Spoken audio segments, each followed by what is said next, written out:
Hello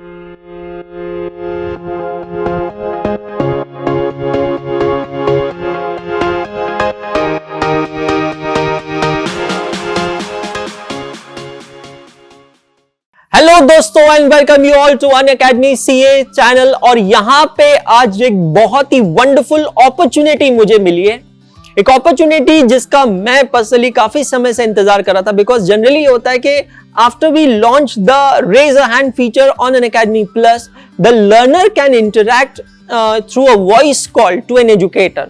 लेकिन जब वो इंटरैक्शन करते हैं तो उन्हें हैंड रेज करना होता है। हैंड रेज करते समय there are so many learners that as an educator I see on my screen. तो कभी किसी से बात हो पाती है, कभी किसी से बात नहीं हो पाती है। लेकिन आज हम विदाउट रेज हैंड, सिर्फ ऑडियो के साथ नहीं, फेस टू फेस इन सभी लर्नर्स के साथ बैठे हैं। सो हेलो दोस्तों, मैं हूं अंशुल अग्रवाल, आप सभी का स्वागत कर रहा हूं Unacademy on this wonderful platform. हम लोग अभी हैं यहाँ न्यू दिल्ली में। We have organized the CA Rankers program, जहां पे हम लोगों ने हमारे सारे अचीवर्स को, स्टूडेंट्स को फेलिसिटेट किया है। और मैं यहां पे आपको इंडिविजुअल इंट्रोडक्शंस देने की जगह इन सब का एक कॉमन इंट्रोडक्शन दे देता हूं। और इन सब की कॉमन पहचान ये है कि ये सभी लोग CA फाउंडेशन दिसंबर 2021 एग्जामिनेशन क्लियर करके अब इंटरमीडिएट की जर्नी चालू कर चुके हैं। आज हम बात कर रहे हैं अप्रैल मई 2022 में, और इन लोगों की एग्जामिनेशन होने वाली है नवंबर 2022 में। सो वेलकम गाइस, कैसा लग रहा है आप लोगों को यहाँ पे? Great, amazing. तो एक एक करके डिस्कशन करते हैं स्टार्ट। आप लोग I am sure batches attend कर रहे हैं, नवंबर 22 की प्रिपरेशंस कर रहे हैं। ये जो फोरम है, यहाँ पे आप हजारों स्टूडेंट्स को रिप्रेजेंट कर रहे हैं। सो आई एम श्योर आपको पता है कि कितनी रिस्पॉन्सिबिलिटी की चीज है, right? So let's make the most out of this session. जो भी आपके questions हैं, let's get started. First from you, sir.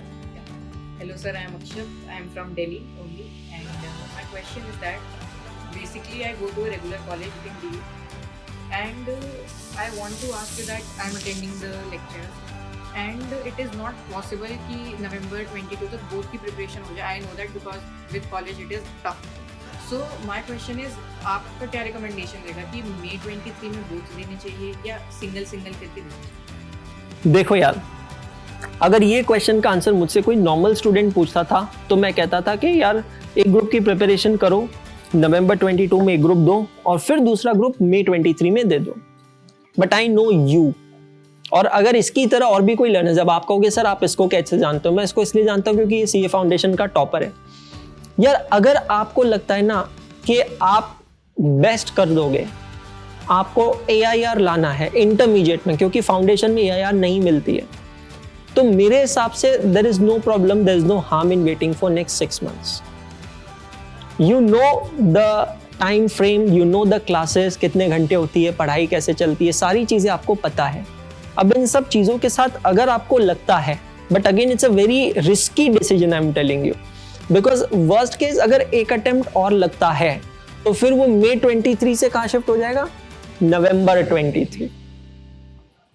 सो मैं जैसे कि क्लास में कहता हूं 31 मई तक आपकी ग्रुप 1 की क्लासेस चलेगी, तब तक इवैल्यूएट करो कि यार मुझसे हो रहा है, नहीं हो रहा है, क्या हो रहा है, कैसे हो रहा है, और फिर उसके हिसाब से आप एक सोचा समझा decision low. It's a tough call, it is a tough call, but college का मेरे हिसाब से आपको सोचना चाहिए। If your college is becoming such a big hindrance in your CA preparation, you should take a call on the college. Thank you. Yes. Hello sir, I am Shriya Agarwal from Karakhand, and my question to you is that we all attend whole day classes and we are just exhausted after we end up our classes. So every educator is telling us that we should take a break after classes and then we should continue with our self studies. So what should we do in that break that brings our self-study more effectiveness in our self-study? That what I feel that after doing so much classes, I am getting time to do my self-study, but that are not effective as much as I want. So what do you do in that break? I generally used to talk to my mom, sister, family time. Okay. So ये break क्यों होता है मैं आपको बताता हूँ। पहली बात तो सारे एजुकेटर्स ने सही बात की है। ये जो ब्रेक होता है ना, ये ब्रेक इसलिए होता है कि आपका जो दिन भर का पढ़ाई का प्रेशर चल रहा है ना, वो आपको रिलीव कर सके। तो अगर कोई ऐसी चीज है जिसको करने की पूरा दिन इच्छा होती है लेकिन आप नहीं करते हो क्योंकि आप पढ़ाई कर रहे हो, तो आपको उस ब्रेक में वो चीज करनी चाहिए। जैसे मैं पढ़ रहा हूँ और मेरा पूरा दिन इच्छा हो रहा है एक बार इंस्टाग्राम चेक करना है, आज तो मुझे चेक करना ही करना है। सो मैं कंट्रोल कर रहा हूँ खुद को, राइट। शाम को भड़ास निकाल लो, 1 घंटा अगर आपने निकाला है ब्रेक, तो use Instagram for an hour. इतना यूज कर लो, इतना यूज कर लो, खत्म हो जाए यूज करके। सो एनीथिंग यू डू ना, you do in the same way. आपका मन हो रहा है सोने का, 1 घंटा ब्रेक लेना है, सो लो। आपका मन हो रहा है कि मुझे सॉन्ग सुनने हैं, आपका मन कर रहा है मुझे घर में भाई बहन के साथ खेलना है, थोड़ा मारना है, थोड़ा मार खाना है, डू दैट। बट कुछ ऐसा करो लिटरली कि पूरे दिन का भूल जाओ आपके कुछ हुआ भी था पूरा दिन, समझ रहे हो आप। बिकॉज लाइफ में सिर्फ सीए ही नहीं है ना, पढ़ना ही नहीं है, और भी बहुत सारे एस्पेक्ट्स होते हैं लाइफ के। तो आप वो चीज करो जो आप करना चाहते हो, ये बहुत इंपॉर्टेंट है ना। Yes sir. Hello sir, I am Prabhat Kumar Gupta from West Bengal. Sir, I would like to ask a question that I try to follow the success mantras, that's patience, trust and self-reliance. But my specific problem is that I am having a topic done. Then the whole topic is clear to me, but I am stuck in a single question, in a single concept. उसी topic का। हाँ, लेकिन अब problem क्या होता है sir, जब मैं दूसरे टॉपिक पे दूसरे सब्जेक्ट पे स्विच कर रहा हूँ, मेरा ब्रेन उस क्वेश्चन पे, उस कॉन्सेप्ट पे अटक जाता है कि क्यों नहीं हो रहा। आई ट्राई टू कि एक बार फिर बैठेंगे, but after trying so many times वो उसके वजह से क्या है, मैं बाकियों पे भी फोकस नहीं कर पाता। तो उसके लिए मैं कैसे स्ट्रेटेजाइज करूँ? बहुत सिंपल है इसका आंसर, आगे बढ़ो ही मत जब तक वो खत्म नहीं हो जाए। अगर कोई चीज है जो आपको परेशान कर रही है ना, तो वो हमेशा परेशान करती रहेगी। कब तक? जब तक आप उसको खत्म नहीं कर देते। तो आई थिंक इस point is very much valid. Suppose let me take an example, costing के अंदर आप ब्रेक इवन पॉइंट निकालना चाहते हो मार्जिनल कॉस्टिंग में, और आपको नहीं आ रहा है ब्रेक इवन पॉइंट निकालना, तो नो मैटर, आप वो चैप्टर छोड़ के दूसरे चैप्टर पे चले जाओ, आपका दिमाग वो ब्रेक इवन पॉइंट पे अटका हुआ रहेगा। Sit, solve it and conquer it. अगर आप उसको पेंडिंग रखोगे, आप कभी आगे नहीं बढ़ सकते हो। उसको पेंडिंग नहीं रखना है, उसको सॉल्व करो, आगे बढ़ो, है ना। ये बहुत काम आएगा। उसके लिए थोड़े एक्स्ट्रा एफर्ट करने पड़ेंगे।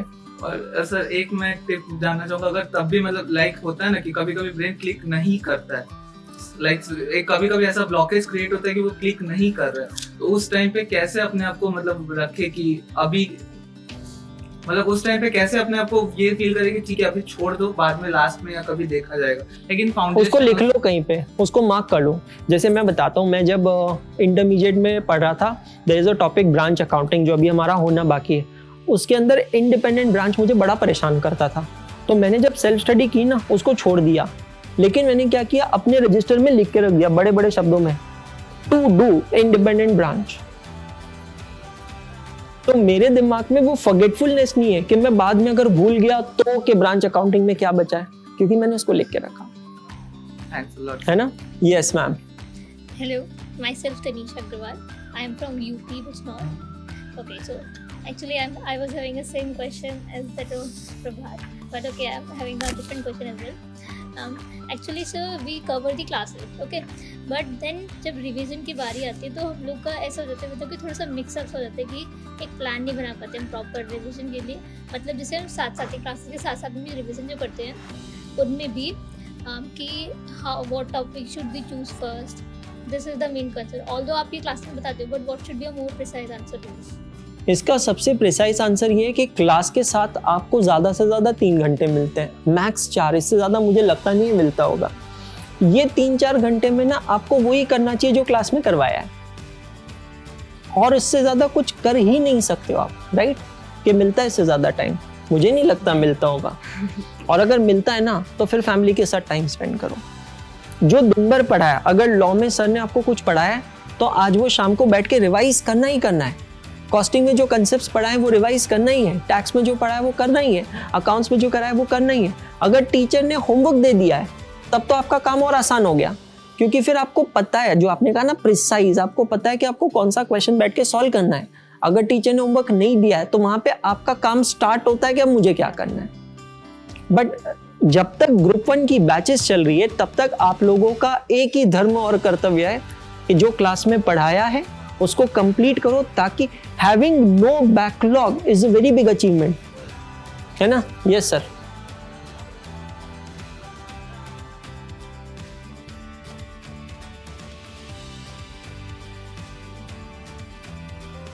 जनरल ऐसा कभी नहीं होता है। जनरली ये होता है कि हर स्टूडेंट पहले अपनी क्लासेस खत्म करता है, क्लासेस के साथ सेल्फ स्टडी खत्म करता है, और फिर लास्ट में 2-3 महीने का समय बचता है at one stretch which he uses for his revisions. अगर आप अभी जीवन खत्म करके 1 महीना ब्रेक लोगे और फिर G2 की क्लासेस करोगे, तो फिर जब तक G2 की क्लासेस होगी तब तक फिर से जीवन इवेपोरेट होगा। और फिर इसकी वजह से क्या होगा, आपको G2 की क्लासेस करने के बाद एग्जाम में सिर्फ 1 महीना बचेगा, तो आपको वो फियर डेवलप होगा कि अब मैं उसमें रिवाइज कैसे करूं। इंस्टेड 31 मई तक ग्रुप 1 खत्म करने के बाद what if you start for G2 from 2nd of June, you complete G2 classes bye 15th of August। तो 15th अगस्त से almost let's say an example 31st अक्टूबर तक आपके पास 2.5 महीना है रिवीजन के लिए। ये 2.5 महीने में आप 8 सब्जेक्ट की रिवीजन बहुत इफेक्टिवली प्लान कर सकते हो, है ना। लेकिन ये सब किस पे डिपेंडेंट है, मैं एक लास्ट मेंटरशिप सेशन लूंगा आपका। ये सब डिपेंडेंट है कि आपके अंदर कितना कॉन्फिडेंस होता है ऑफ द जीवन टॉपिक। जैसे अभी आप लोगों ने इवैल्यूएटेड टेस्ट सीरीज दी है, तो कुछ समझ में आया होगा ना कॉन्फिडेंस कैसा है। सो अगर आज आपको लग रहा है नहीं मैं कर लूंगी या मैं कर लूंगा, तो आपको जरूरत ही नहीं है, आप go ahead do G2 also. क्योंकि अगर मेरा बच्चा एग्जाम से 6 महीने पहले टेस्ट पेपर दे रहा है फुल सिलेबस, और ये कॉन्फिडेंस रखता है कि मैं 50 मार्क ले आऊंगा, तो हैप्पीएस्ट पर्सन, है ना। Yes sir.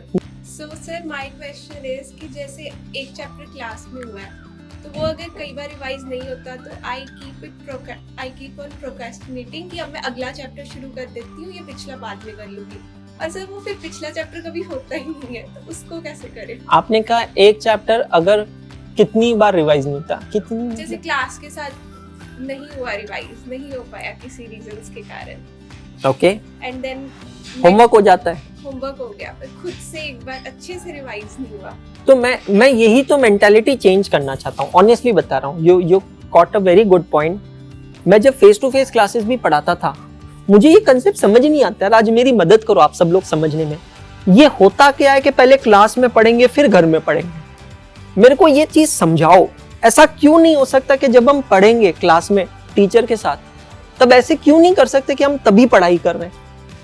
ये मतलब ये वो वाली बात होगी कि मेरे को डकार तब तक नहीं आएगी जब तक मैं डेजर्ट्स नहीं खाऊंगा। क्यों भाई, खाने से नहीं आती। मेरा सिंपल है, मतलब ऑनेस्टली मेरे को आंसर दो इस चीज का। हाँ, थ्योरी में नहीं आती, एग्रीड। अब मैं आता हूँ, अब अगर यही सवाल मान्या ने मुझे थ्योरी सब्जेक्ट के लिए पूछा था ना, I would have definitely given to the point answer, because group 1 में सिर्फ एक थ्योरी सब्जेक्ट है, और वो सब्जेक्ट इतना बड़ा सब्जेक्ट नहीं, like taxation 200 hours, accounts 180 hours, costing 160, 180 hours. How do you define law? You guys are now intelligent. Tell me, law कितने घंटे का होगा?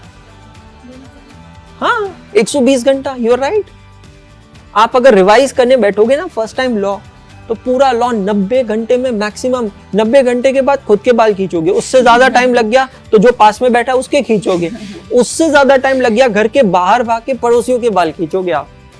90 घंटे कभी भी नहीं निकाल सकते। मुझे एक बात बताओ, आराम से निकाल सकेंगे, बट मुझे लगता है ना, जो अब आपके क्वेश्चन को थोड़ा मॉडिफाई करता हूँ, आपको ये नंबर ऑफ रिपीटेशन से ज्यादा आपको नंबर ऑफ वेरिएशन देखना चाहिए। अगर आप लॉ की बात कर रहे हो ना, तो मैं लॉ के आंसर्स लिख के कितना प्रैक्टिस कर रही हूँ, ये बहुत इंपॉर्टेंट है। मैं कंसेप्ट्स को कितनी बार रिवाइज कर रही हूँ, मेरे को कॉन्फिडेंस नहीं आ रहा है। कॉन्फिडेंस तब तक नहीं आएगा जब तक आप उसको लिख नहीं लेते हो एक खाली पेपर पे। ये एक लॉ का 8 मार्क का आंसर, ये एक लॉ का 10 मार्क का answer. Facts of the case, applicable laws, analysis of the case, conclusion of the case, that is exactly when you will get the confidence. But honestly, I will suggest that don't do this approach. Follow the approach of studying with the class. This is my class. This is my teacher. My teacher is teaching me. I'm studying. Not a teacher is my friend. बस ये समझना है, class में खत्म करना। और मजे लेने वाले तो होते ही हैं क्लास में, आपको तो पता ही है। तो बहुत टाइम मिलता है हमको, है ना। हो गया answer? Thank you so much. हाँ जी। Hello sir, I am Mesh from Firozpur, Punjab. So sir, my question is, should we do all the questions again in the first revision? Like as you said कि 31 मई तक आपका syllabus के साथ साथ classes के साथ साथ फर्स्ट रिवीजन हो जाना चाहिए। तो सारे क्वेश्चंस करने चाहिए कि कुछ चॉइस करनी चाहिए क्वेश्चंस की, और कैसे, किस बेसिस पर चॉइस करेंगे क्वेश्चंस की? आप पहले मेरे को ये बताओ, क्लास अटेंड करते हो कि नहीं करते हो? मैं आंसर करूं इससे पहले, हाँ मैं सबके चेहरे देख रहा हूँ। Triple A index is the answer. ये देख लो आपके सामने सबूत बैठा है। हाँ Sir, even I am आप मेरे को पहले आंसर दो, आप क्लास अटेंड करते हो? कहाँ तक पहुंचे हो? आपके इंफॉर्मेशन के लिए बता दूं, मेरा लेक्चर नंबर 50 खत्म हो चुका है, half century. Now Mayansh will tell us कि इसने कौन से लेक्चर तक देखा है, बताओ भाई। अब मैं रोस्टिंग क्यों नहीं करूं? आप लोग लाइव देख रहे हो, अब मैं बताओ रोस्टिंग क्यों नहीं करूं? तो भी मैं आंसर करता हूं। जिस दिन आप पढ़ाई करते हो ना, हर एक दिन आपको वो एक दिन की तैयारी करनी है जो एग्जाम से पहले आएगा। ये स्टेटमेंट मैं अपने लेक्चर नंबर 1 में देता हूं। Triple A index, that is my index of Unacademy Plus, makes a very big difference in it. Do you agree with this? Yes. Second thing, if you remember, I've given you task कि 31st मई तक आपको star mark questions खत्म करने हैं। उसके बाद में आपको RTP और PYQ, कितनी RTP और PYQ बताइए? लास्ट 4 attempts, 4 years नहीं, 4 years बोलोगे तो 8 हो जाएंगे। मैंने कहा लास्ट 4 attempts, ये आपको अपियर करना। नहीं सर, जैसे जब आप क्लास में साथ साथ करवाते हो, समझ सब कुछ आ जाता है, दूसरे टीचर्स भी करवाते हैं, वो भी समझ सब कुछ आ जाता है, पर बाद में जब करने बैठे तब पता चलता है कि यहाँ पर अटक रहे हैं, यहाँ पर अटक रहे हैं। That is where we give homework ना भाई। जो आपने देखा है, कितने सारे टॉपिक्स हम सिमिलर क्वेश्चन नहीं करते। अभी हमने सिंगल एंट्री सिस्टम एक टॉपिक खत्म किया था, उसमें 3 क्वेश्चंस एक जैसे थे। अभी हमने लेक्चर नंबर 50 के अंदर फाइनेंशियल स्टेटमेंट्स खत्म किया, उसमें नहीं कितने क्वेश्चन सिमिलर थे, याद है? सारी एडजस्टमेंट सिमिलर, एसेट की कॉस्ट दे रहे हैं, डेटर्स का एजिंग दे रहे हैं, ये सब सिमिलर नहीं था, है ना? तो कभी भी ध्यान रखो, जो आपने क्लास में किया है उससे मिलता जुलता घर पे करो एज अ होमवर्क। नहीं होमवर्क है तो उसी को घर पे रिसॉल्व करो। अभी आप में से किसी ने पूछा, मैंने यही तो कहा कि घर पे आके जो क्लास में दिया बस वही करो। आपने पूछा था, राइट? पक्का 100%? Yes. पर आंसर दिया नहीं आपने। कौन से लेक्चर नंबर पे हो?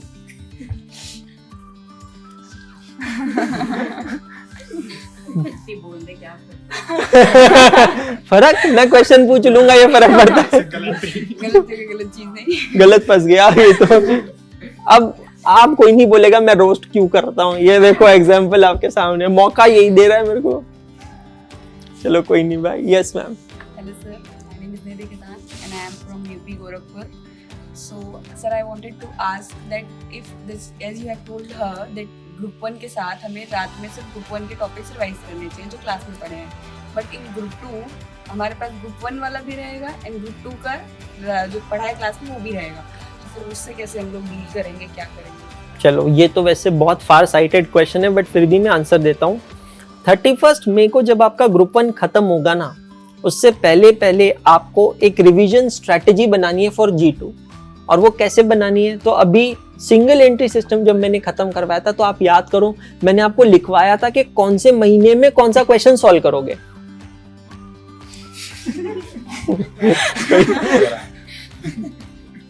है ना, याद है? कौन से महीने में कौन सा क्वेश्चन सॉल्व करोगे। यही चीज आपको खुद के लिए कॉस्टिंग और टैक्सेशन की बनानी पड़ेगी। लेकिन ये बनाते समय ये ध्यान रखना होगा कि आपके पास एक वीक में 10 घंटे के ऊपर अवेलेबल नहीं होंगे, क्योंकि जब G2 की क्लासेस चलेगी तो G2 की क्लासेस इतनी इंटेंस होगी जितनी अभी की है ना। तो ये सिचुएशन में आप सुबह से लेके शाम तक क्लासेस में रहोगे, तो आपके पास दिन कौन सा बचेगा? 2, या तो प्रार्थना करो ऊपर वाले से टीचर बीमार पड़ जाए, क्लासेस की छुट्टी लग जाए। नहीं, ऑब्वियसली ऐसे करते होंगे प्रार्थना। या फिर संडे हमें मिल जाएगा, संडे हम कर लेंगे। तो संडे का मैं मान लूँ 10 घंटा, या वीक में और कुछ मिक्स एंड मैच करके 10 घंटे निकाल लोगे वीक में। 10 घंटे वीक में, महीने का 40 घंटा, इससे ऊपर आपको नहीं मिलेगा G1 रिवाइज करने के लिए। तो keeping those 40 hours in mind of 2.5 months, that is 100 hours, you plan your revisions. और 15 अगस्त तक जैसे ही G2 की क्लासेस हुई ना, 16 अगस्त को पहले किसकी रिवीजन लेके बैठोगे? G1। समझ रहे हो आप मेरी बात? तो ऐसे प्लान करना। सर इंडिपेंडेंस डे आप लोग बनाओगे, इंडिपेंडेंस, दिवाली, दशहरा, ईद सब एक साथ बनाओगे आप एक अटेम्प्ट के बाद। मुझे इतना पता है, कुछ दिवाली सैक्रिफाइसेस कर लो, फिर जिंदगी में हर दिन दिवाली बनाओगे। और इसका एक ट्रेलर आप देख रहे हो पिछले 24 घंटों से, है ना? चलो, so guys I think this was a wonderful conversation with all of them, और मुझे लगता है आप लोगों के लिए भी ये कॉन्वर्सेशन बहुत यूजफुल रहा होगा। तो वो सभी स्टूडेंट जो इंटरमीडिएट नवंबर 22 की एग्जामिनेशन देने जा रहे हैं, आप लोगों को टारगेट सेट करना चाहिए कि 31 मई 2022 तक आपकी ग्रुप 1 की क्लासेस आप खत्म कर लें, 15 अगस्त तक ग्रुप 2 की क्लासेस खत्म करें, and then you prepare your revision strategy for November 2022। कहता हूं और कहता रहूंगा, हाथ नहीं छोड़ूंगा, साथ नहीं छोड़ूंगा। और आज मेरे पास कहने वाले इतने कर लेना भाई। ये लेक्चर अटेंड नहीं करते काम सबसे पहले करता, और ये देखो कैसे बच्चे हैं।